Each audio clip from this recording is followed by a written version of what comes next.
Admiral Zephyr clicked his mandibles in satisfaction as he reviewed the tactical display aboard the flagship Dominion's Wrath. The Galactic Empire's Third Fleet stretched across the void like a steel constellation, 800 ships arranged in perfect formation. For 3 centuries, no force in the known galaxy had dared challenge their supremacy. Status report. Zephyr commanded, his 4 arms manipulating the holographic controls with practiced ease. The bridge crew, a mixture of insectoid, Kythera, crystalline vorthac, and gaseous nebulan entities, moved with military precision. All sectors secured, Admiral, reported Commander Thax, her chitinous exoskeleton gleaming under the bridge lights. The rebel stronghold on Kepler 442b shows no signs of resistance. Our bombardment preparations are complete. Zephyr nodded approvingly. The human colony had been a persistent thorn in the Empire's side for months, refusing to submit to imperial taxation and trade regulations. Today would mark the end of their defiance. The Third Fleet's firepower could reduce the planet's surface to molten slag within hours. Curious creatures, these humans, mused Science Officer Vex, his crystalline form pulsing with soft blue light. They've only achieved interstellar travel within the last century, yet they dare oppose an empire that has ruled for millennia. Ignorance breeds false courage, Zephyr replied dismissively. They'll learn their place soon enough. Begin the planetary siege sequence. The massive dreadnoughts began rotating their primary weapon arrays toward the blue-green world below. Energy readings spiked across the fleet as particle cannons charged to full capacity. On Kepler 442b, 3 million human colonists went about their daily lives, unaware that their doom approached from the stars. Lieutenant Kex monitored the long-range sensors from his station, his tentacled appendages dancing across the controls. The routine sweep had detected nothing unusual, just the expected debris field from the system's asteroid belt and the faint energy signatures of the planet's defensive satellites, which posed no threat to Imperial ships. Admiral, we're receiving a transmission from the planet, Communications Officer Yith announced, her methane-based form shimmering within her containment suit. Let's hear their surrender, Zephyr said with amusement. The main screen flickered to life, revealing a human female with short brown hair and determined eyes. She wore the simple blue uniform of the Colonial Defense Force, a pathetic organization that could barely maintain a dozen outdated frigates. This is Governor Elena Vasquez of the Kepler 442b Free Colony. Your presence here violates the Treaty of Neutral Space. Withdraw your forces immediately or face the consequences. The bridge erupted in chittering laughter and harmonic resonance from various species. Zephyr raised one of his primary arms for silence. Governor Vasquez, I am Admiral Zephyr of His Imperial Majesty's Third Fleet. You have 30 minutes to surrender unconditionally. Any resistance will result in the complete sterilization of your world. Your choice is submission or extinction. The human's expression didn't change. We choose neither. Kepler 442b stands free.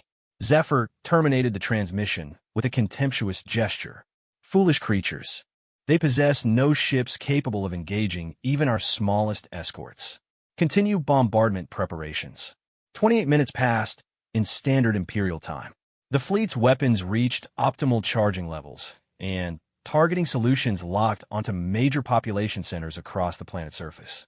Zephyr prepared to give the order that would end human presence in this system forever. That's when Lieutenant Kex's sensors detected something impossible. Admiral, I'm reading a massive gravimetric distortion forming at coordinates 77 Mark IV. Energy patterns are unlike anything in our databases. Zephyr's compound eyes focused on the tactical display. A swirling vortex of distorted space-time was materializing approximately 50,000 kilometers off their starboard flank. The phenomenon generated energy readings that made their dreadnought's fusion cores seem like flickering candles. Analysis Science Officer Vex. The crystalline being's internal light pulsed rapidly as he processed sensor data. Unknown, sir. The distortion appears to be artificially generated, but the technology required would exceed even our most advanced theoretical models. Could the humans have? Vex's harmonic voice cut through the Admiral's question. Impossible, sir.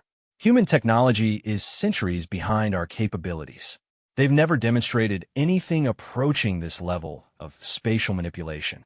The vortex suddenly collapsed, and something emerged that defied every assumption about human technological limitations.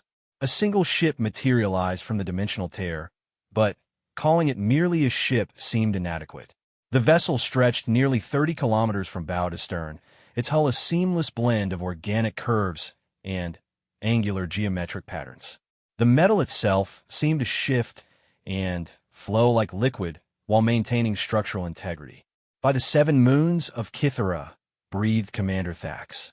"What manner of vessel is that?" The ship's design incorporated known architectural principles. Where Imperial vessels were built for maximum firepower and intimidation, this craft appeared almost artistic in its construction.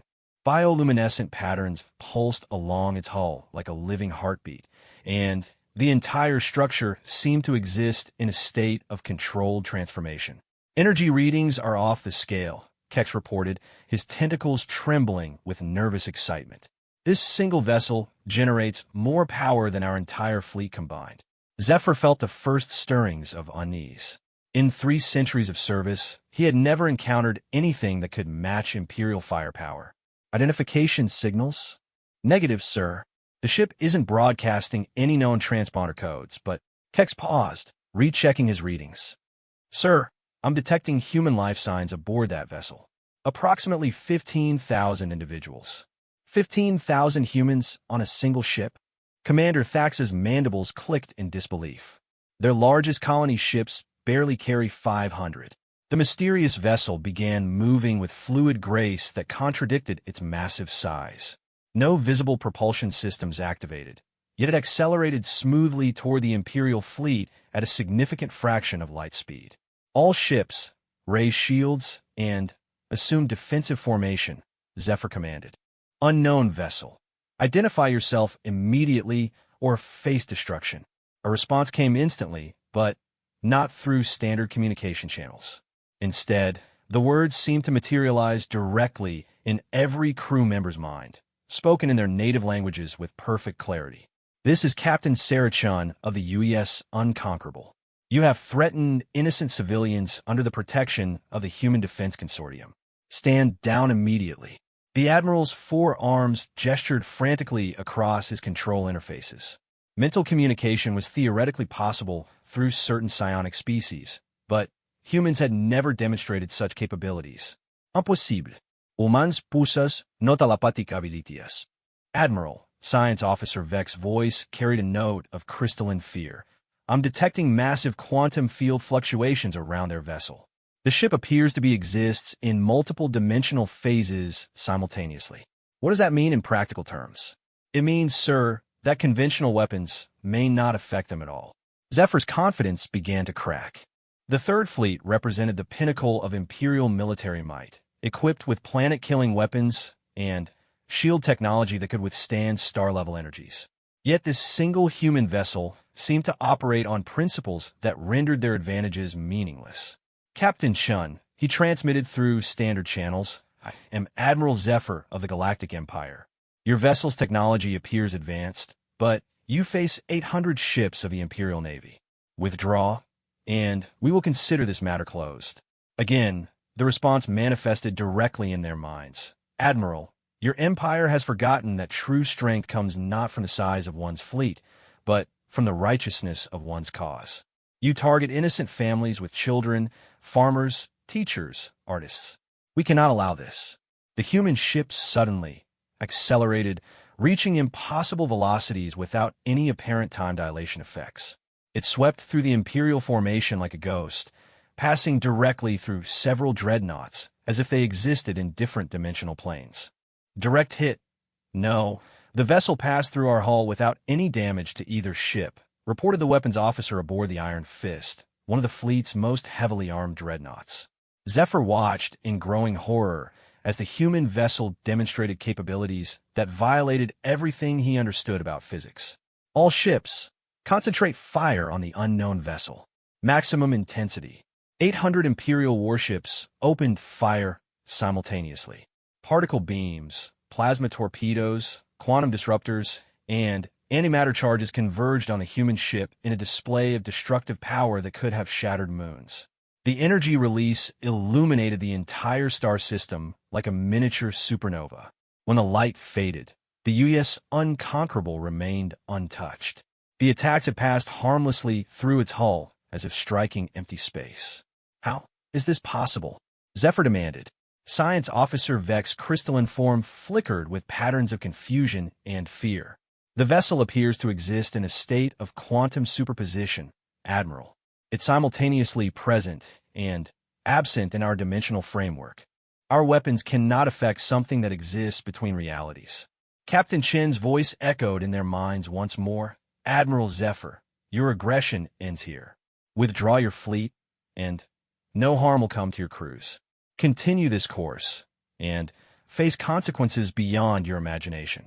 You're bluffing, Zephyr snarled. One ship, regardless of its defensive capabilities, cannot threaten an entire fleet. You may be immune to our weapons, but you cannot possibly possess the firepower to. The human vessel suddenly transformed. Its organic hull began shifting and flowing, sections expanding and contracting like a living organism. Weapon emplacements emerged from previously smooth surfaces, but these weren't conventional armaments. They resembled crystalline growths that pulsed with the same bioluminescent patterns as the ship's hull. Admiral, I'm reading massive energy buildup across their entire vessel, Kex reported, his voice tight with fear. Power levels are approaching theoretical maximums for matter-energy conversion. All ships, evasive maneuvers.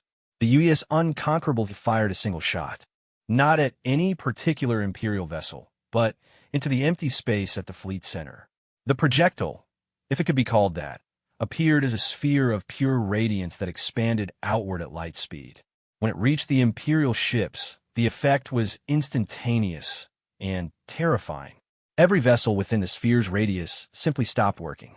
Fusion reactors went dormant, weapon systems powered down, life support systems switched to emergency backup, and artificial gravity failed.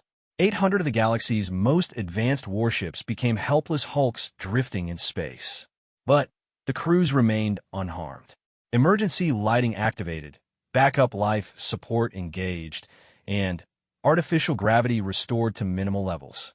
The human weapon had somehow selectively disabled military systems while leaving everything necessary for crew survival completely functional. Admiral, all primary systems are offline, Commander Thax reported, her voice barely above a whisper. Engineering reports that our fusion reactors have entered some kind of induced dormancy state. They're not damaged, just sleeping. Zephyr stared at the tactical display, which now showed his entire fleet marked in red as non-operational. One shot from the human vessel had accomplished what should have been impossible, the complete neutralization of the Galactic Empire's third fleet without a single casualty. Captain Chen's mental communication carried a note of sadness. Admiral, your empire rules through fear and overwhelming force. You've forgotten that there are powers in the universe that transcend mere military might. The human race learned this lesson through centuries of conflict and suffering. We offer this wisdom to you freely. What do you want from us? Zephyr asked, his voice breaking with the weight of total defeat. We want peace, Admiral. Real peace, not the silence of oppression. Your fleet will remain disabled for exactly 24 hours, long enough for you to contemplate the futility of violence. During this time, your crews will have access to our historical databases. Learn what humanity discovered about the true nature of power. The U.S. Unconquerable began broadcasting directly to every Imperial vessel. Not tactical data or weapon specifications, but something far more dangerous to an empire built on subjugation, the complete history of human civilization. The records showed humanity's journey from primitive tribal warfare through global conflicts to eventual unity.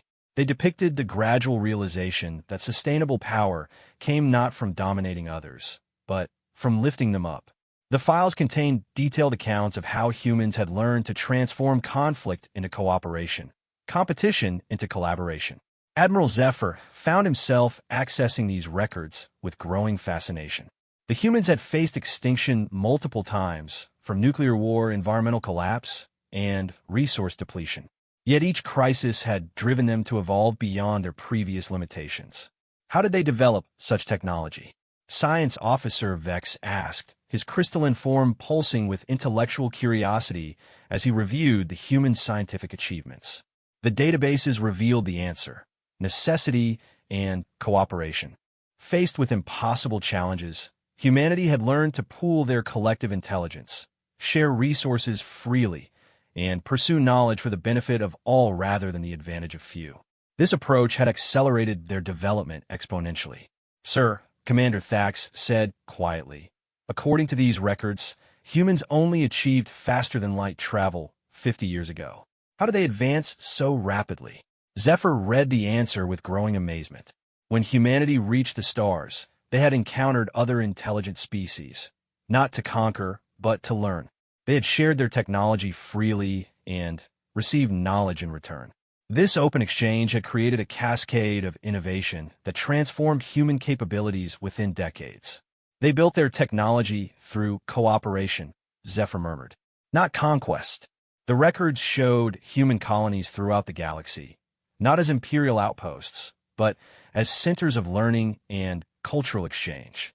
Human settlements welcomed refugees from oppressive regimes, offered sanctuary to those fleeing persecution, and shared their advanced technology with anyone willing to use it peacefully. As the hours passed, more details emerged. The UES Unconquerable wasn't just a warship.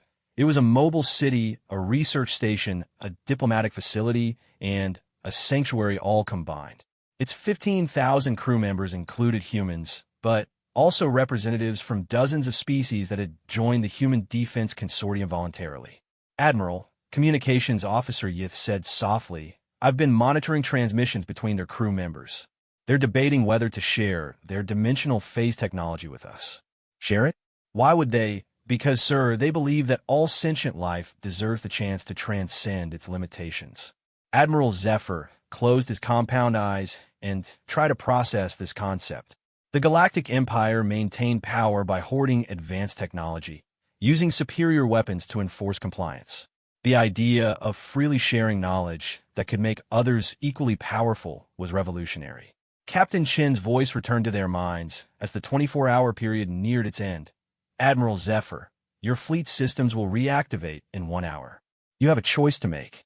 Return to your empire and report what you've learned, or stay and learn what humanity has discovered about building a truly lasting civilization. If I return, the Emperor will demand I bring a larger fleet to crush you. And if you do, Admiral, you'll discover that the UES Unconquerable is not unique. Humanity and our allies have prepared for that possibility." The implication was staggering.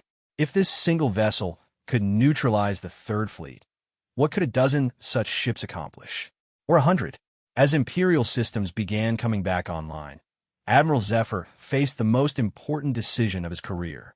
He could return to the Empire and recommend overwhelming force, knowing it would likely result in catastrophic defeat. Or he could acknowledge that humanity had evolved beyond the Empire's ability to subjugate them. "Captain Chun," he transmitted through standard channels, "I request permission to open diplomatic communications with your defense consortium." "Granted, Admiral. Welcome to the future."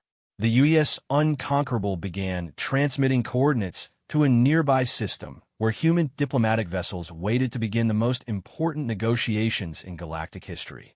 For the first time in 3 centuries, the Galactic Empire would have to consider the possibility that their reign of absolute power was ending. Below them, the colonists on Kepler 442b emerged from their shelters to see the Imperial fleet withdrawing in defeat. Governor Vasquez smiled as she watched the human warship gracefully escort the former attackers toward a new understanding. The age of empires built on fear was ending. The age of civilization built on wisdom was about to begin. Emperor Vexthul, the Eternal, sat upon his crystalline throne, his ancient form pulsing with anger that resonated through the quantum frequencies binding his molecular structure together. The throne room of the Imperial Palace stretched for kilometers in every direction, its walls lined with the preserved remains of species that had dared oppose the Galactic Empire throughout its 3-millennium reign. "Explain to me again," the Emperor commanded, his voice carrying harmonics that could shatter lesser beings' minds. how 800 ships of my third fleet were defeated by a single human vessel. Admiral Zephyr knelt before the throne, his forearms pressed against the polished obsidian floor. The journey back to the imperial capital of Nexus Prime had taken 3 weeks, and every moment had been filled with dread about this confrontation. Your Imperial Majesty, the human vessel possessed technology beyond our current understanding. They demonstrated the ability to exist in multiple dimensional phases simultaneously, rendering our weapons completely ineffective.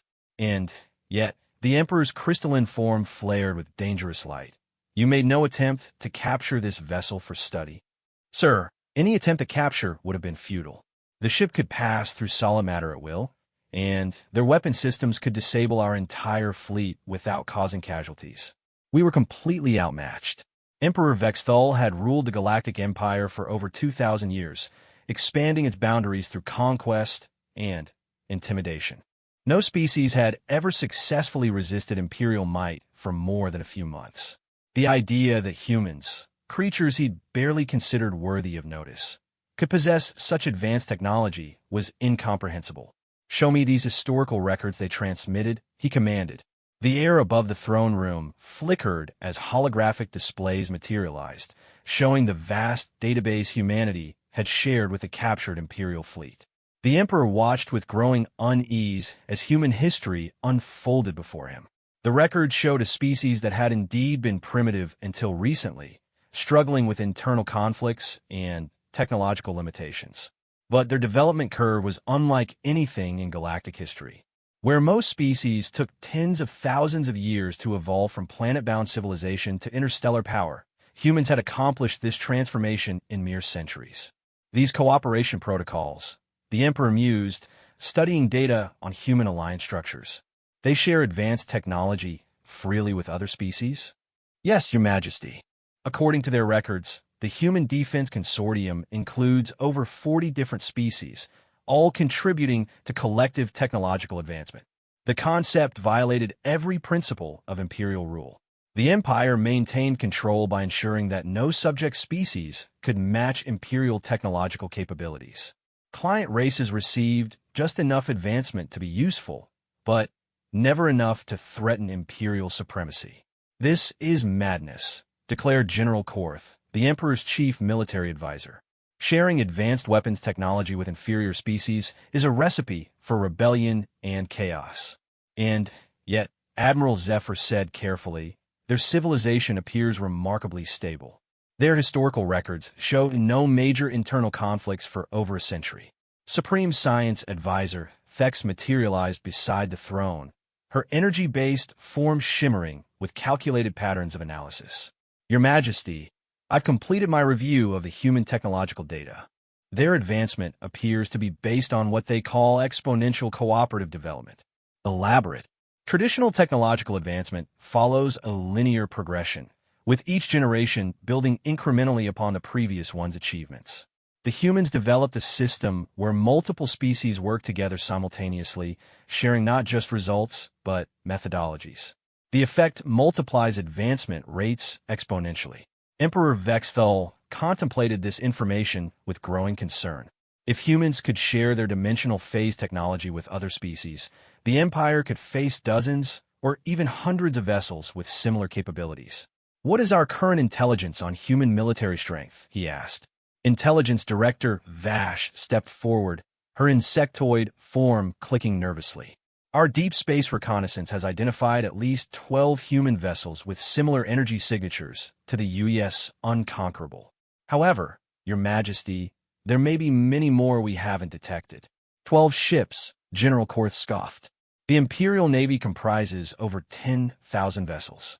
Even with their advanced technology, such a small force cannot threaten our empire. General, Admiral Zephyr said quietly. One of their ships neutralized 800 of our most advanced vessels without effort. 12 such ships could disable our entire fleet. The throne room fell silent except for the harmonic resonance of the Emperor's contemplation. For the first time in millennia, the Galactic Empire faced a power it could not simply overwhelm through superior numbers. Your Majesty, Intelligence Director Vash continued, there's another factor to consider. The humans have been broadcasting their historical records throughout the galaxy. Several of our client species have begun requesting access to human diplomatic channels. This revelation struck at the heart of imperial control. The Empire's power rested not just on military might, but on the belief among subject species that resistance was hopeless. If humans could demonstrate an alternative to imperial rule, the foundation of the Empire might crumble. Which species? The Emperor demanded. The Andorian trade guilds have openly declared their intention to establish peaceful relations with humanity. 3 colonies in the Vega system have requested human technical assistance with environmental restoration projects. Most concerning, the Rigelian Defense Corps has formally withdrawn from Imperial military service. Emperor Vexthal's form flared with nuclear-level fury. The Rigelians had served as shock troops for Imperial expansion for over 1,000 years. Their defection represented a catastrophic loss of military capability. Summon Fleet Admiral Nexus, the Emperor commanded. Prepare the first Imperial Armada. If this human consortium believes they can challenge our authority with 12 ships, they will learn the cost of defying eternal rule. Admiral Zephyr felt compelled to speak, despite the obvious danger. Your Majesty, I strongly recommend diplomatic contact before military action. The humans demonstrated remarkable restraint when they could have destroyed my entire fleet. They may be willing to negotiate. Diplomacy? General Korth's mandibles clicked with contempt. The Empire does not negotiate with rebels. We dictate terms to conquered peoples. With respect, General, the humans are not conquered. And, based on their demonstrated capabilities, they may not be conquerable through conventional means. Emperor Vexthal raised one crystalline appendage for silence. His ancient mind processed the implications of this first serious challenge to imperial power in over a millennium. The Empire had grown complacent, relying on overwhelming force rather than adapting to new threats. Intelligence Director Vash, what do we know about this Captain Sarachan? Vash projected a holographic file above the throne room floor. Human female, approximately 45 standard years old. Former commander in what they call the Colonial Defense Force before joining the Human Defense Consortium. Her service record indicates expertise in both military operations and diplomatic relations. The Emperor studied the human's image with interest. Unlike imperial commanders who were bred for aggression and dominance, this Captain Shun appeared remarkably ordinary. She possessed no visible biological enhancements, no obvious signs of genetic modification for combat effectiveness. How does such an unremarkable individual command technology that surpasses our greatest achievements? He wondered aloud. Your Majesty, Science Advisor Thex interjected, the humans appear to select leaders based on competence and wisdom rather than biological superiority or inherited position. Their historical records show that their most effective commanders often come from humble backgrounds. This concept was as alien to imperial thinking as their technology. The Empire's hierarchy was based on species-level capabilities and genetic optimization. The idea that individual merit could transcend biological limitations challenged fundamental imperial beliefs. Sir, Admiral Zephyr said, the humans offer to share their historical databases with our entire empire. They believe that understanding their developmental path could benefit all galactic civilizations. They wish to spread their infection of cooperation throughout our domain, General Korth growled. This cannot be permitted. But Emperor Vexthal was beginning to see the larger pattern. Human technology wasn't just advanced, it was fundamentally different. Where imperial science focused on domination and control, human science seemed oriented toward enhancement and cooperation. Bring me the human diplomatic transmission, he ordered. Communications Director Yeth activated the quantum transmission array. The message that materialized had been broadcasting continuously since the Third Fleet incident, sent to every imperial world simultaneously. Citizens of the Galactic Empire, Captain Shen's image appeared. Humanity extends an invitation to join us in building a better future for all sentient life. We offer not conquest, but cooperation. Not subjugation, but partnership. We have learned that true strength comes from unity, not domination. The transmission continued with detailed proposals for technology sharing, cultural exchange, and cooperative development programs. Every offer was made freely, with no demands for tribute or submission in return. She's trying to subvert our entire civilization, General Korth snarled. No, the Emperor said thoughtfully, she's offering to transform it. This distinction was crucial. Subversion implied deception and hidden agendas. The humans were being completely transparent about their intentions and methods. They genuinely believed their approach was superior and want to share it freely. Your Majesty, Science Advisor Thex said, I've analyzed their technological advancement curves. If we could implement even basic versions of their cooperative development protocols, our own advancement rate could increase by several orders of magnitude. At the cost of Imperial control, General Korth pointed out. These cooperation protocols require sharing power and resources with subject species. Such changes would fundamentally alter the nature of our empire. Emperor Vexthul contemplated this paradox. To defeat the humans, the empire might need to become more like them. But becoming more like them would mean the empire would cease to be an empire in any traditional sense. Fleet Admiral Nexus has arrived, announced the Palace Herald. The massive figure that entered the throne room represented the pinnacle of Imperial military engineering. Fleet Admiral Nexus was more machine than organism, his original biological form enhanced with quantum processors, temporal sensors, and weapons systems that could level entire cities. He commanded the first Imperial Armada, 5,000 ships representing the Empire's most advanced military technology. Your Imperial Majesty, Nexus spoke through harmonic generators that made the air itself vibrate. The First Armada stands ready to eliminate this human threat. Admiral, the Emperor said, you've reviewed the Third Fleet incident reports? Yes, sir. Admiral Zephyr's forces encountered unexpectedly advanced defensive capabilities. The First Armada incorporates technology specifically designed to counter such defenses. Emperor Vexthul gestured toward the tactical displays showing human consortium territory.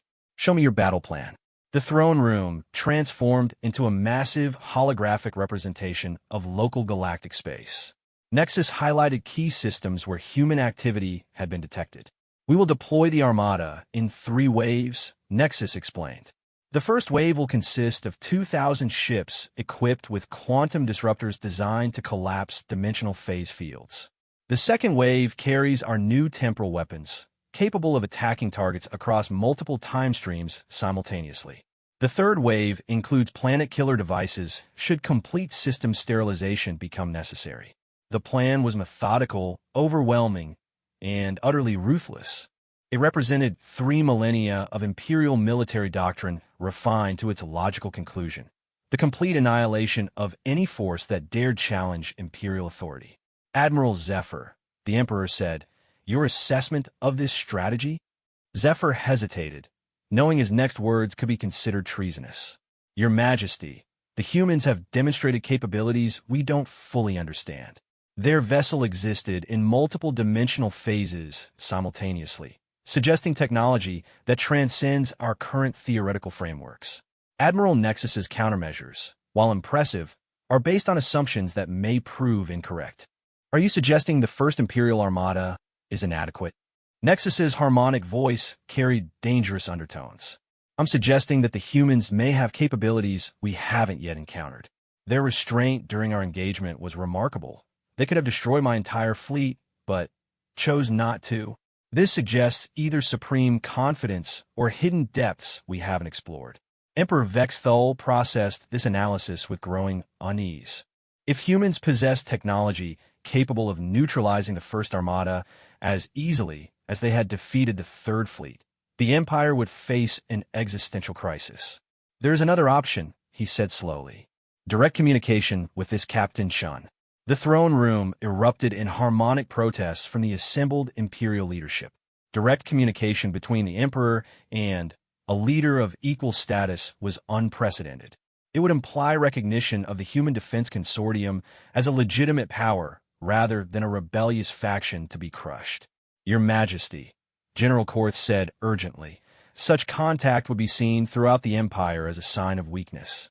Our subject species would interpret it as acknowledgement that the humans represent a genuine threat to Imperial power. General, the Emperor replied, Our subject species are already interpreting our inability to quickly crush this human consortium as evidence of weakness. Perhaps it's time to consider that true strength lies not in the ability to destroy, but in the wisdom to choose when destruction is truly necessary. This statement sent shock waves through the imperial court. For 3 millennia, the empire had ruled through the principle that any challenge to imperial authority must be met with overwhelming force. The suggestion that negotiation might be preferable to war challenged the fundamental basis of imperial power. "Sir," Admiral Nexus said, "if you choose diplomatic contact, I recommend doing so from a position of strength. Deploy the first armada to human space, then initiate communication. Show them the consequences of refusing imperial terms." Emperor Vexthal considered this proposal. It maintained imperial dignity while providing the option for both negotiation and annihilation. But something about the human approach suggested that threats might be counterproductive. No, he decided, if we're going to communicate with these humans, we'll do so honestly. Prepare a direct transmission to Captain Chun. I will speak with her personally. The court fell silent with shock. In 3,000 years of imperial history, no emperor had ever personally communicated with a foreign leader as an equal. Such contact was always mediated through subordinates, who could be disavowed if negotiations failed. "Your Majesty," Intelligence Director Vash said carefully, "such contact will be recorded and distributed throughout human space. Your words will be analyzed and interpreted by their entire consortium." "Good," the Emperor replied. "Let them see that the Galactic Empire is capable of wisdom as well as power." As the quantum communication array was configured for direct imperial transmission, Emperor Vexthal faced the most momentous decision of his long reign. The conversation he was about to initiate would determine whether the galaxy's future would be shaped by war or wisdom. The transmission connected, and for the first time in 3 millennia, an emperor of the Galactic Empire prepared to speak with someone as an equal rather than as a conqueror addressing the conquered. "Captain Chun," he began, "I am Emperor Vexthal. I believe we have much to discuss." Captain Sarah Chun stood in the observation deck of a UES Unconquerable, watching the swirling patterns of hyperspace flow past the dimensional viewing ports. The ship's quantum consciousness, an integrated AI system that humanity had developed through cooperation with the sentient crystalline beings of Altair 7, hummed softly in harmony with her thoughts. "Captain," the ship's consciousness spoke through bioluminescent patterns that pulsed along the walls. "We're receiving a priority transmission from Admiral Harrison aboard the UES Prometheus. Put it through Unconquerable." The wall materialized into a holographic display showing Admiral Marcus Harrison, the grizzled veteran who commanded the Human Defense Consortium's Strategic Operations Division. His weathered face bore the marks of decades spent fighting for humanity's survival during their expansion into the galaxy. "Sarah, we've got a situation developing near the Rigel system. Our deep space monitoring stations are picking up massive Imperial fleet movements. It looks like they're assembling what could be their entire first armada." Chun felt the familiar weight of command settling on her shoulders. The first Imperial armada represented the Empire's ultimate expression of military power. 5,000 ships equipped with technology designed to sterilize entire star systems. "Numbers and composition?" she asked. "Preliminary counts suggest over 4,000 vessels, with more arriving hourly. The energy signatures indicate planet-killer weapons, temporal disruptors, and what our analysts believe are specifically designed dimensional phase countermeasures." Chun nodded grimly. The Empire had clearly spent the 3 weeks since the Third Fleet incident developing weapons intended to counter human defensive technology. It was a logical response, though one that demonstrated they still thought in terms of overwhelming force rather than understanding. Any indication they're planning to target civilian populations? Unknown, but their formation suggests they're preparing for systematic occupation rather than simple bombardment. They may be planning to capture our colonies intact for study. This possibility was even more troubling than direct assault. Human colonies throughout the consortium had become centers of learning and cultural exchange, home to refugees from dozens of species. If the Empire captured these worlds, they would gain access to vast amounts of information about human technology and methods. "Admiral, what's our current defensive posture?" Harrison's expression grew more serious. We have 12 vessels of unconquerable class capability currently operational, with 6 more nearing completion. The Defense Consortium Council has authorized full mobilization protocols. Chun understood the implications. Full mobilization meant that humanity and their allies were preparing for the possibility of total war with the Galactic Empire. Such a conflict could devastate both civilizations and countless innocent species caught between them. There's something else, Sarah, Harrison continued. We've been monitoring Imperial communications traffic. There's a lot of debate within their leadership about how to proceed. Some factions are pushing for immediate attack, while others are advocating for what they call diplomatic solutions. The Empire doesn't typically engage in diplomacy with equals. No, they don't, which is why this internal debate is so significant. For the first time in their history, they're facing a power they can't simply overwhelm through superior numbers. Chun walked to the ship's central command center, where her diverse crew worked in the cooperative harmony that had become humanity's trademark. Lieutenant Commander Zexhai, a crystalline being from the Vorthan Collective, managed sensor operations alongside human Lieutenant Torres and Andromedan Communications Specialist Veltar. Unconquerable, Chun addressed the ship's consciousness. Show me current positioning of all consortium vessels. The command center transformed into a 3-dimensional representation of local galactic space.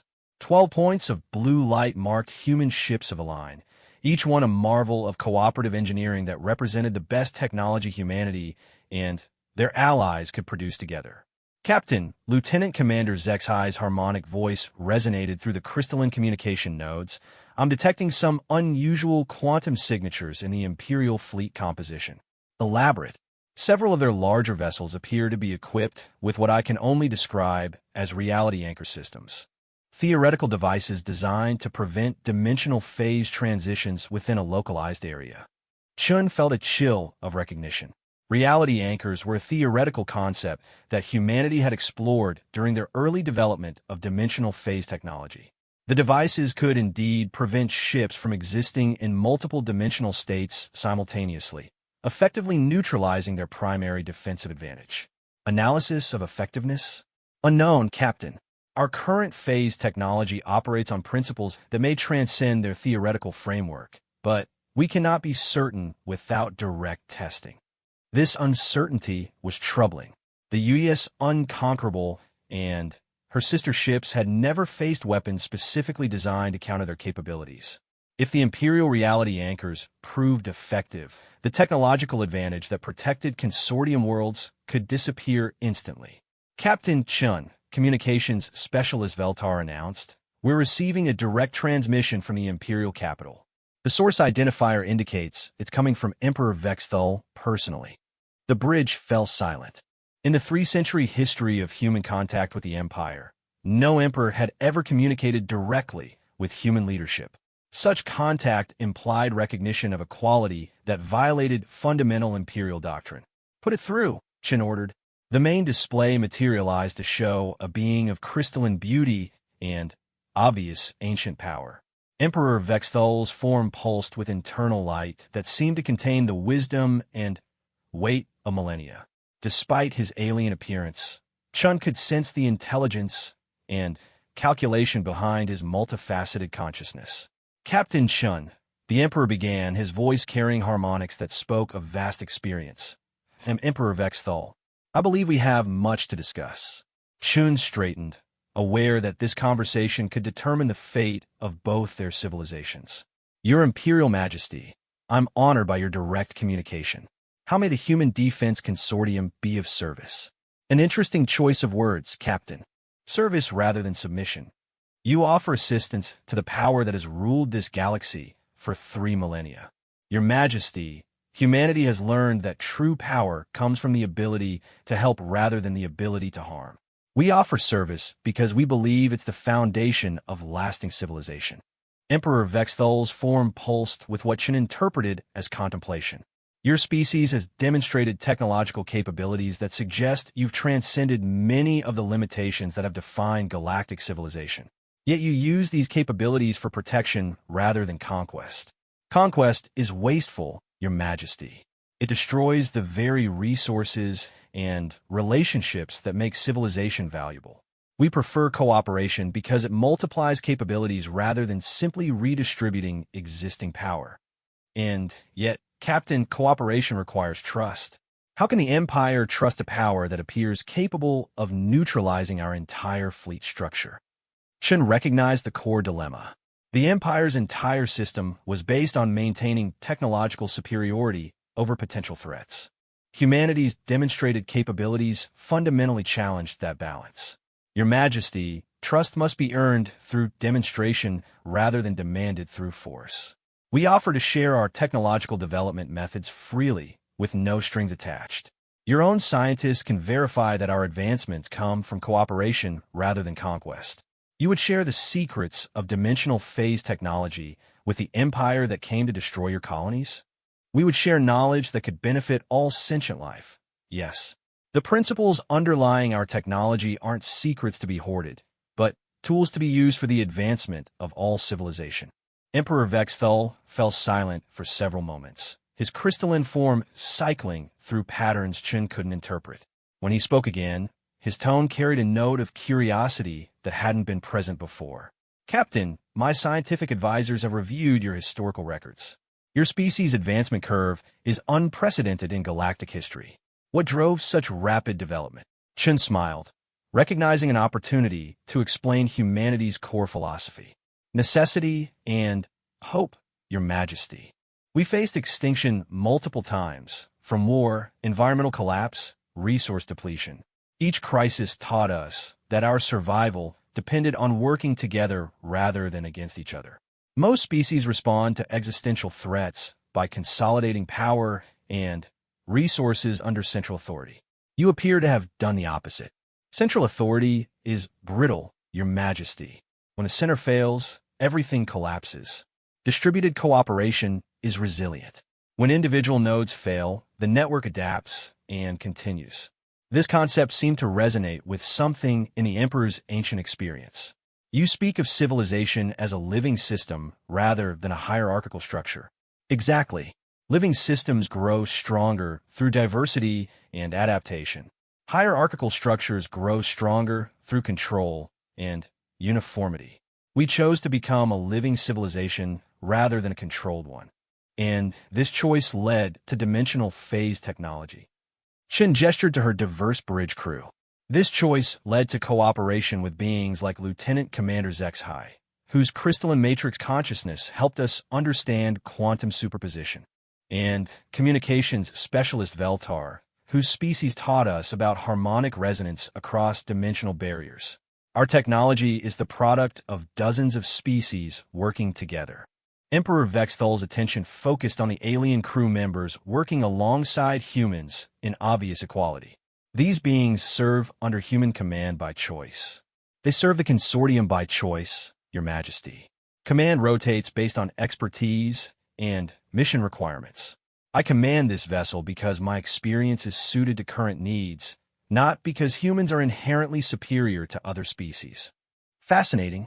Your leadership structure is based on competence rather than species hierarchy. We learned that the best ideas can come from anyone, regardless of their biological origin. Limiting leadership to a single species would be like limiting vision to a single frequency of light. The Emperor's form pulsed with what Shan was beginning to recognize as deep thought. Captain, your consortium has extended invitations for Imperial species to join your cooperative development programs. Several of our client races have expressed interest. All sentient beings are welcome in the consortium, Your Majesty. We believe that diversity of thought and experience leads to better solutions for everyone. Even Imperial species? Even the Empire itself? Chun felt the weight of this moment. The Emperor of the Galactic Empire was asking if there was a place for his civilization in humanity's vision of the future. Your Majesty, we believe that every civilization has valuable contributions to make. The Empire has maintained order across vast distances for 3 millennia. That's an impressive achievement that required tremendous wisdom and organizational capability. Order maintained through force and fear, Captain. Perhaps, Your Majesty. But the skills required to maintain that order, administration, logistics, coordination across vast scales, those skills could be invaluable in building something better. Emperor Vexthal's silence stretched for nearly a minute. When he spoke again, his voice carried a note of vulnerability that Shun suspected few beings had ever heard. Captain Shun, my empire is old. Perhaps too old. We have become fixed in our methods, certain that our way is the only way that works. Your species suggests that there are other possibilities. Your Majesty, age brings wisdom, but it can also bring rigidity. Perhaps what the galaxy needs is the combination of imperial experience with consortium innovation. You speak of partnership between our civilizations. I speak of evolution, Your Majesty. Neither of our civilizations is perfect, but together we might create something that transcends the limitations of both. The Emperor's form began pulsing with complex patterns that Shen's xenolinguistic training suggested indicated intense internal calculation. Captain, such partnership would require fundamental changes to imperial structure and philosophy. Change is always difficult, Your Majesty. But the alternative may be war that devastates both our civilizations and countless innocent species. Indeed. Captain Shun, I have a proposal. Would the Human Defense Consortium be willing to engage in formal diplomatic contact? Not the submission of one power to another, but genuine negotiation between equals. Shun felt her heart racing. This was the breakthrough that could transform galactic civilization. Your Majesty, the consortium would be honored to engage in such negotiations. Then, let us arrange a meeting, Captain, somewhere neutral, where representatives of both our civilizations can explore the possibility of a better future. Your Majesty, the consortium maintains a diplomatic station in the Vega system. It's specifically designed for interspecies negotiations and include accommodations for a wide variety of biological requirements. Excellent. I will send a delegation within the week. Captain Shun, I must ask, can you guarantee the safety of Imperial representatives? Your Majesty, the consortium has never broken a promise of safe conduct. Your representatives will be safer at our diplomatic station than they would be in Imperial space. A bold claim, Captain. A true one, Your Majesty. We believe that trust must be demonstrated through action. Emperor Vexthal's form shifted to patterns that Shen's translation systems identified as formal agreement. Then, let us begin this unprecedented experiment in inter-civilizational cooperation. Captain Shun, you may have just changed the course of galactic history. As the transmission ended, Chun felt the weight of possibility settling around her. The conversation had opened a door that had never existed before. The chance for the two greatest powers in the galaxy to work together rather than destroy each other. Unconquerable, she addressed the ship's consciousness. Open a channel to Admiral Harrison. Priority Alpha. Channel open, Captain. Admiral, we have an opportunity that could change everything. The Emperor wants to negotiate. Harrison's image materialized with an expression of amazement. Sarah, in 3 centuries of contact with the Empire, they've never agreed to negotiate with anyone as equals. This is our chance to show them that there's a better way forward. But, Admiral, we need to be prepared for the possibility that hardline elements in the Empire may try to prevent these negotiations from succeeding. Understood. I'll begin positioning consortium vessels to protect the diplomatic station. Sarah, if this works, Admiral, we might just save the galaxy from a war that would destroy everything we've built. As the UES Unconquerable began its journey toward the Vega diplomatic station, Chen reflected on the magnitude of what they were attempting. For the first time in galactic history, 2 civilizations with fundamentally different philosophies were going to try to find common ground. The success or failure of these negotiations would determine whether the galaxy's future would be built on wisdom or written in ashes. The Vega diplomatic station hung in the void like a crystalline flower, its bioluminescent structures pulsing with the gentle rhythm of a living heart. Captain Sarah Chan watched from the observation deck of the UES Unconquerable as Imperial vessels approached the station in a formation that managed to be both impressive and non-threatening. The Imperial delegation consisted of 12 ships, ranging from the Emperor's personal diplomatic vessel, a kilometer-long work of art that seemed to bend light around its crystalline hull, to smaller escort craft that carried the various specialists needed for unprecedented negotiations. Captain, Lieutenant Commander Zexai reported, the Imperial vessels are broadcasting standard diplomatic credentials. Energy signatures indicate all weapon systems are powered down to minimum levels. Shen nodded approvingly. The Empire's willingness to arrive in a non-aggressive posture suggested genuine interest in negotiation rather than intimidation. Unconquerable. Status of station preparations? All delegation quarters are prepared, Captain. The ship's consciousness responded through harmonic patterns in the walls. The main negotiation chamber has been configured for optimal interaction between crystalline, gaseous, solid, and energy-based life forms. The diplomatic station represented one of humanity's proudest achievements, a space habitat designed specifically for multi-species interaction. Every system was redundantly designed to support the biological requirements of hundreds of different species, from high-pressure methane atmospheres to quantum field sustenance for energy beings. Incoming transmission from Emperor Vexthal's flagship, Communications Specialist Veltar announced. Put it through. The Emperor's image materialized, his crystalline form pulsing with what Shun had learned to recognize as anticipatory energy. Captain Shun, my delegation is prepared to begin these historic negotiations. I must admit to some uncertainty about the protocols involved. Your Majesty, the Consortium has found that the most productive negotiations occur when all participants feel comfortable and secure. We've prepared accommodations that should meet the needs of all Imperial delegation members. I appreciate the consideration, Captain. However, I must express some concern about the presence of so many former Imperial subjects among your station crew. Shun understood his worry. The diplomatic station was staffed by representatives from 43 different species, many of whom had originated within Imperial territory before joining the Consortium voluntarily. Your Majesty, every being on this station chose to be here. We believe their presence will help facilitate understanding rather than create conflict.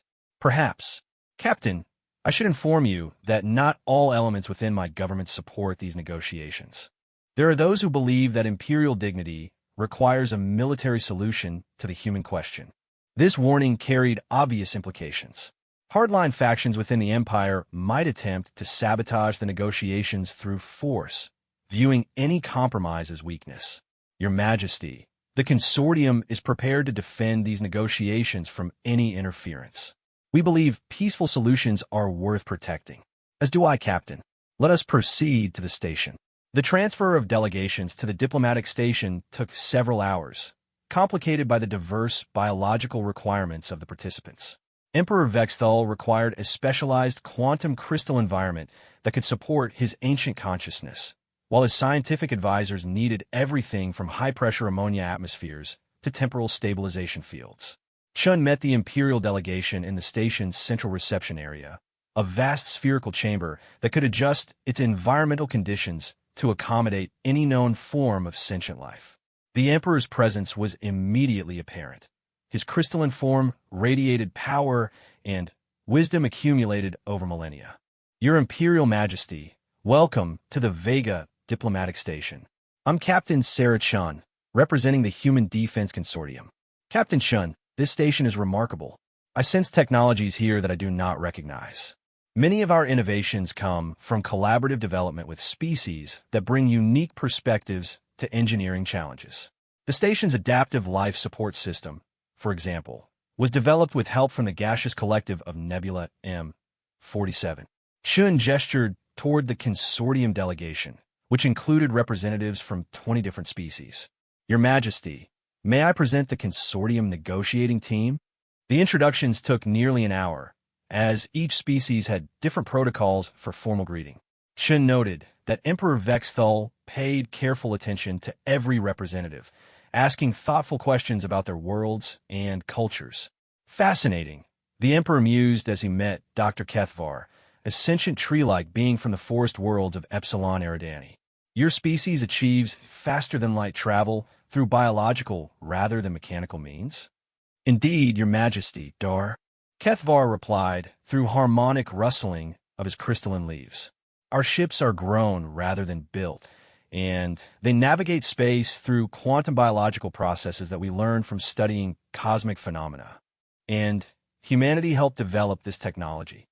Humans shared their knowledge of quantum mechanics freely, allowing us to understand the theoretical basis for our instinctive navigation abilities. In return, we shared our biological engineering techniques with them. Emperor Vexthol's form pulsed with what Chen recognized as deep thoughtfulness.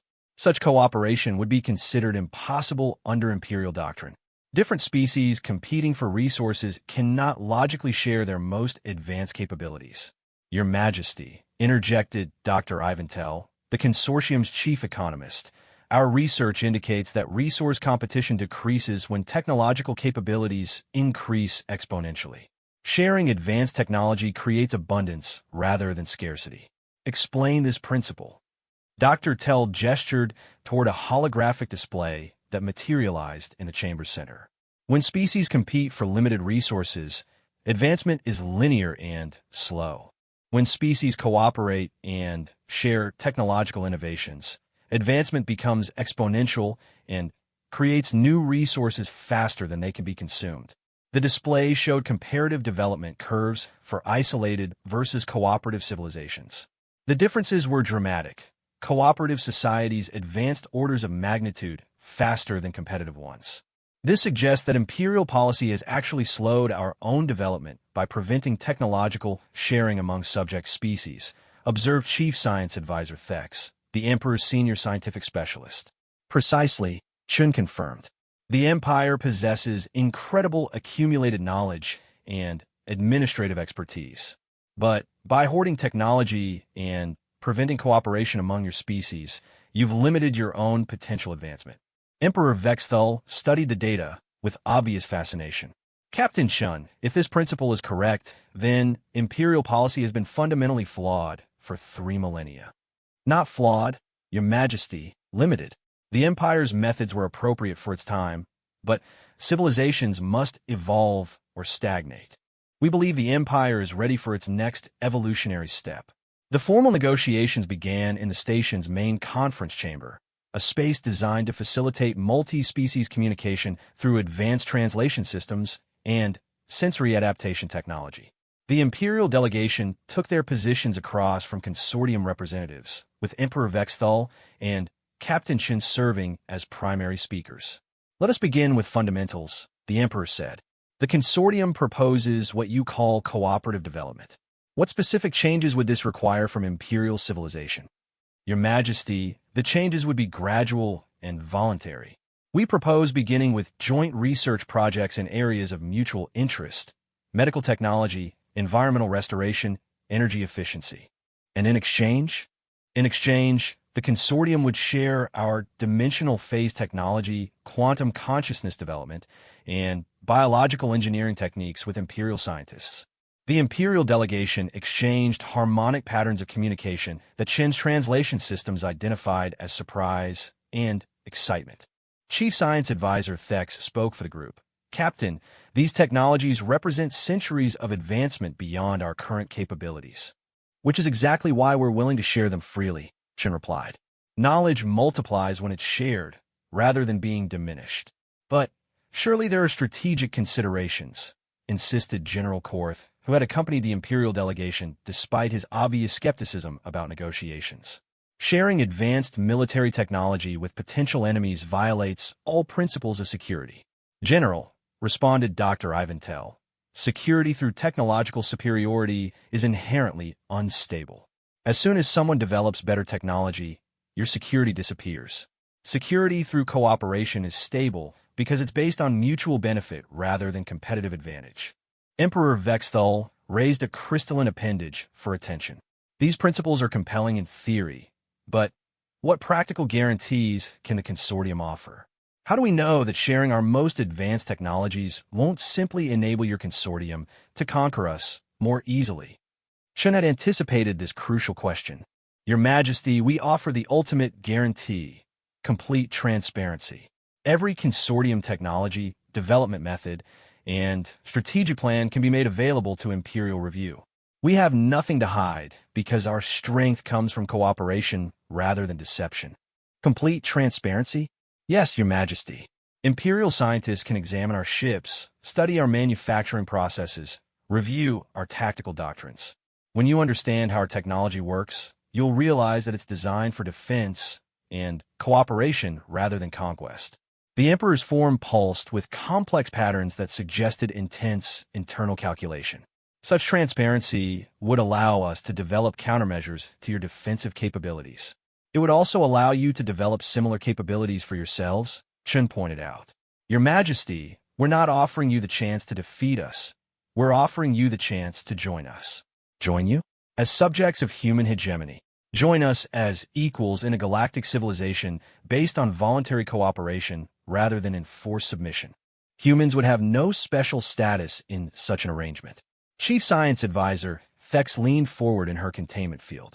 Captain, such an arrangement would require the Empire to abandon 3 millennia of governmental structure. Not abandon, evolve. The Empire's administrative systems, logistical networks, and organizational experience would be invaluable in managing a cooperative galactic civilization.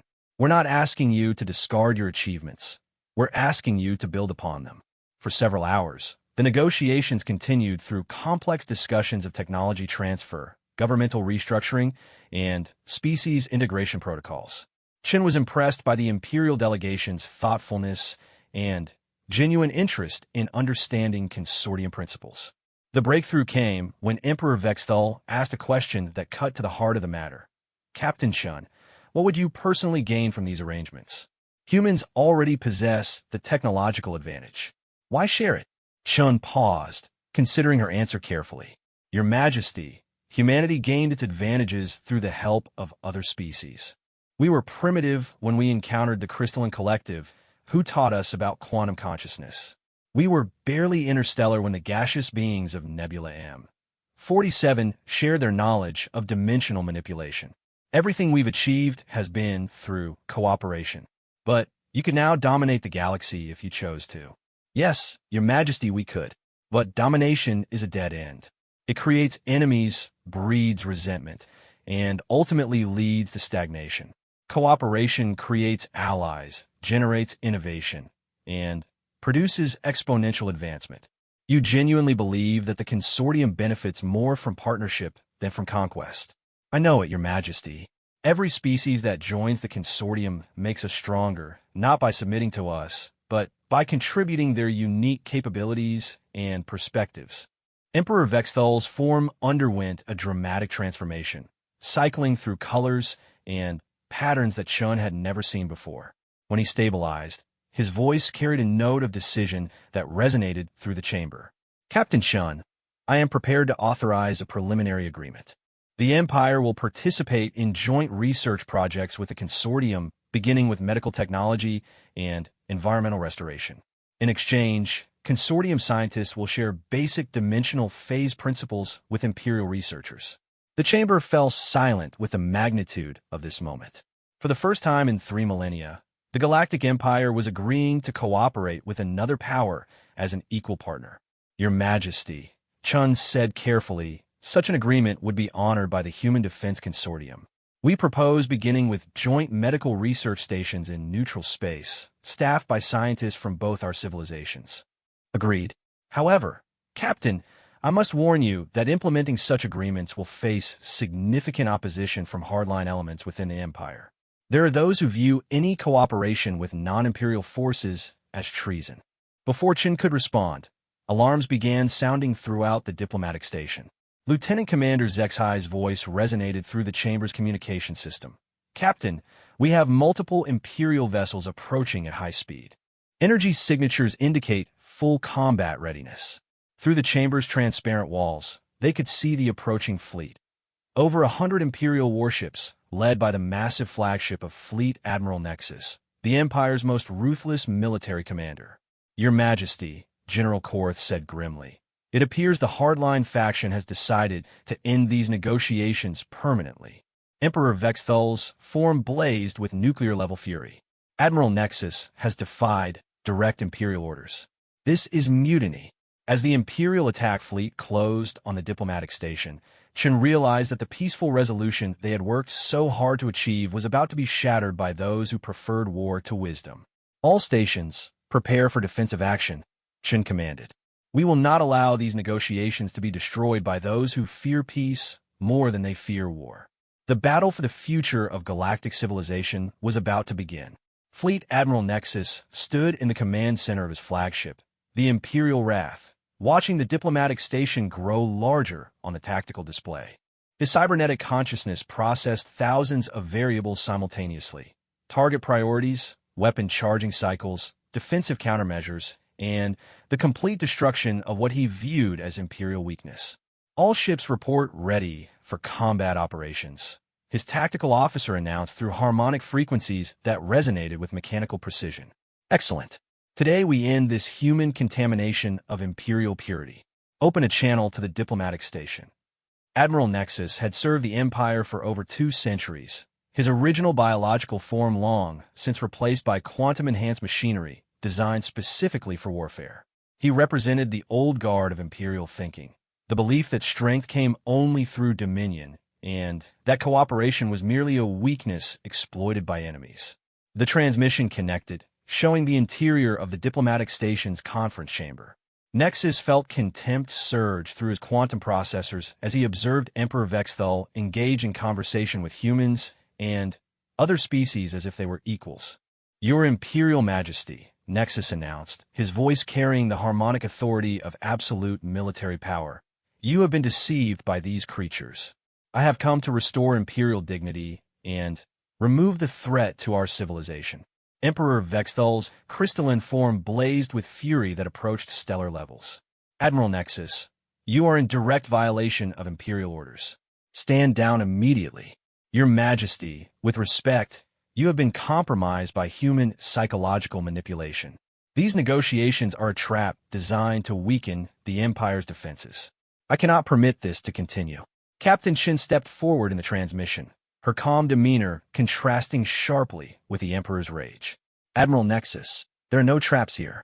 We seek only peaceful cooperation between our civilizations." "Human," Nexus replied with mechanical disdain, "your species has demonstrated capabilities that threaten Imperial supremacy. Such threats cannot be negotiated with. They must be eliminated." The Admiral's fleet began moving into attack formation around the diplomatic station. The Vega Station's defenses were minimal. It had been designed as a place of peace, not a fortress. Against over 100 Imperial warships, it would be defenseless. "Admiral," Chun said calmly, "you are about to attack a diplomatic facility under the protection of multiple galactic powers. Such an action would violate every principle of civilized warfare. Civilized warfare is a contradiction, human. There is only victory and defeat. Today, you will learn what you represent." Emperor Vexthal raised his primary appendages in a gesture of absolute command. "Admiral Nexus, as your Emperor, I order you to stand down. You will not attack this station. Your Majesty, I am sworn to protect the Empire, even from itself. These negotiations threaten everything our civilization has achieved. I cannot obey orders that would lead to Imperial destruction." The transmission ended as Admiral Nexus began his attack run. The Imperial Wrath and its escort vessels opened fire on the diplomatic station with every weapon at their disposal. That's when the UES Unconquerable moved. Captain Chen's ship had been positioned near the station as part of the consortium security arrangements, but its response to the Imperial attack was unlike anything Admiral Nexus had anticipated. Instead of engaging in conventional combat, the Unconquerable simply placed itself between the attacking fleet and the diplomatic station. Every shot from over 100 Imperial warships struck the human vessel directly. Particle beams, plasma torpedoes, quantum disruptors, and antimatter charges converged on the Unconquerable with enough destructive power to shatter asteroids. All of them passed harmlessly through the ship as if it weren't there. "Impossible," Admiral Nexus snarled, his mechanical consciousness struggling to process what his sensors were reporting. No defensive technology can achieve complete phase displacement under combat conditions. But the Unconquerable had done exactly that.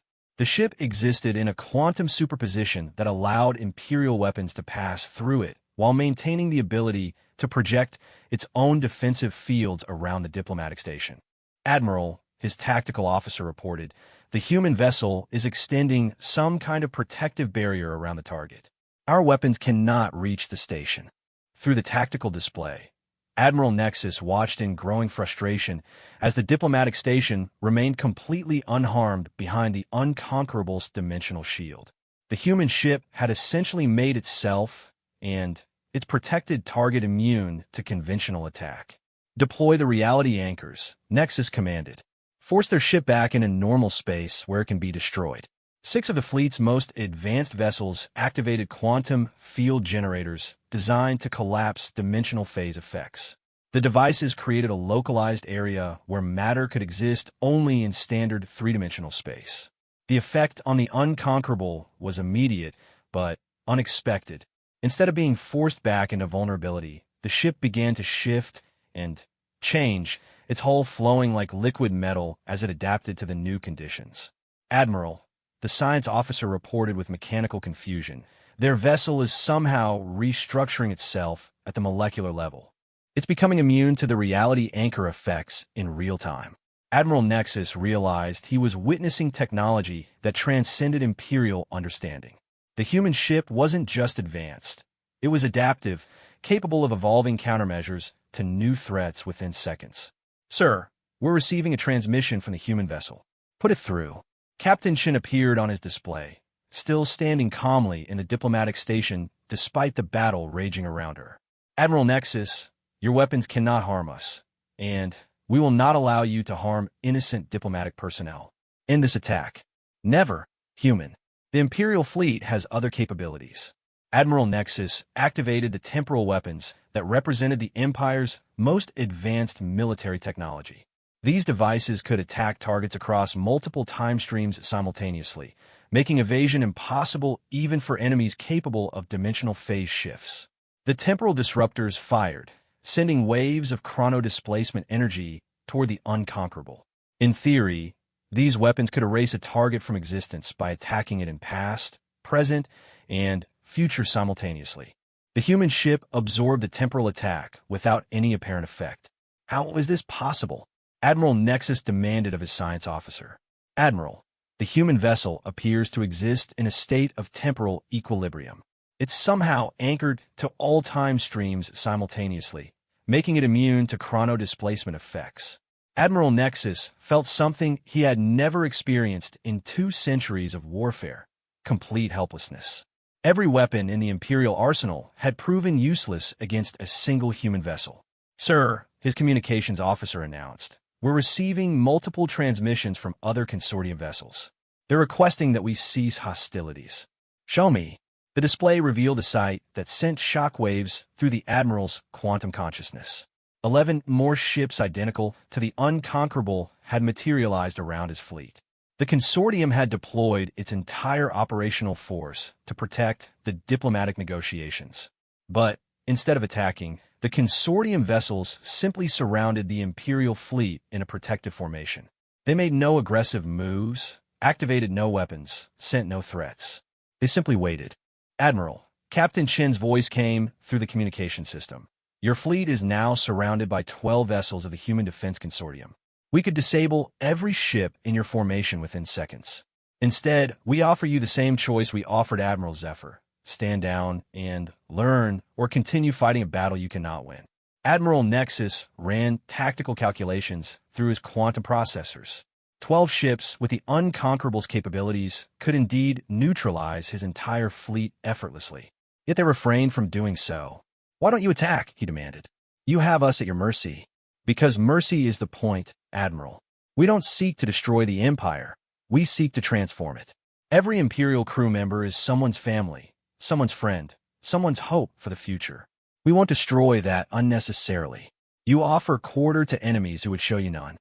We offer wisdom to those trapped by old thinking, Admiral. Your loyalty to the Empire is admirable, but the Empire you serve is dying. We offer it the chance to evolve into something better. For the first time in his mechanical existence, Admiral Nexus found himself genuinely uncertain. The human vessels could have destroyed his fleet, but instead offered understanding. The humans could have conquered Imperial territory, but instead offered cooperation. Admiral, his tactical officer reported, Emperor Vexthal is requesting direct communication. The transmission connected, showing the Emperor's full crystalline presence, blazing with power and authority that had commanded obedience for millennia. Admiral Nexus, the Emperor said with voice that could shatter mountains, You have committed mutiny against direct imperial orders. However, given the circumstances, I am prepared to offer clemency if you stand down immediately. Your Majesty, Nexus replied through mechanical harmonics. I believe these negotiations threaten the Empire's survival. Admiral, these negotiations may be the Empire's only chance for survival. The humans possess technology that makes our conventional military power obsolete. We can either adapt to this new reality or be swept aside by it. Admiral Nexus processed this statement with growing realization. If humanity could neutralize the Empire's fleet structure at will, then Imperial dominance was already ended. The only question was whether the Empire would evolve or become extinct. Your Majesty, what do the humans demand in exchange for Imperial survival? Emperor Vexthol's reply surprised everyone listening. Nothing, Admiral. They demand nothing. They offer everything. Captain Chen's image appeared alongside the Emperor's. Admiral, the Consortium offers full membership to the Imperial Navy if you choose to accept it. Your ships, your crews, your experience, all would be valued and welcomed. Membership, not submission. Membership, Admiral. Equal partners in building a galactic civilization based on cooperation rather than conquest. Admiral Nexus ran probability calculations through every quantum processor in his cybernetic consciousness. The mathematics were clear. Cooperation with humanity offered advantages that conquest could never provide. Captain Shun, he said slowly, what would Imperial membership in your consortium entail? It would entail sharing technology, resources, and responsibilities equally. Imperial administrative experience would be invaluable in managing galactic-scale cooperation. Your military expertise would help us develop better defensive capabilities. And in exchange?